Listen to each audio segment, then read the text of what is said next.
Pour l'instant, on est unis. Ce matin, on a déposé une alarme sociale auprès de l'entreprise. On est reçu demain après-midi à 13h30, les 4 organisations syndicales représentatives, par la direction de la SNCF sur ce sujet-là. Parce que, en plus, aujourd'hui, il y a quand même... j'entends beaucoup de choses, mais je suis un peu surpris. Aujourd'hui, à l'heure actuelle, on parle quasiment d'une même voix, tous les 4, sur ce sujet-là. Ce matin, on a été tous été reçus par la ministre, et j'ai vu en sortant que mes collègues de la CGT, de la CFDT et de l'UNSA ont dit la même chose que nous. Très concrètement, Bruno Poncet, qu'est-ce qui vous ferait basculer dans la grève ?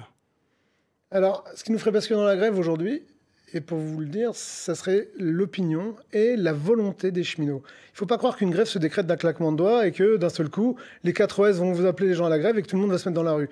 C'est aujourd'hui ce qui va se passer, c'est que les cheminots, avec réflexion, avec de l'information, avec une discussion qu'on va avoir avec eux, et en plus avec les usagers qui aussi sont inquiets de tout ça, parce qu'ils voient bien que derrière un petit peu ce chiffon rouge du statut, ils sentent autre chose arriver sur leur ligne dans laquelle ils montent tous les jours.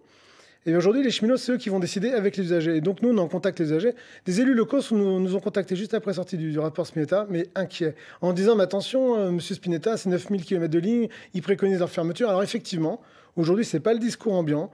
Aujourd'hui, on a eu un petit peu rétropédalage en disant, non, on va pas toucher aux lignes. Sauf qu'effectivement, ce transfert aux régions va amener à un moment donné un questionnement où quand les régions vont devoir payer soit ces lignes secondaires, soit leur desserte TGV.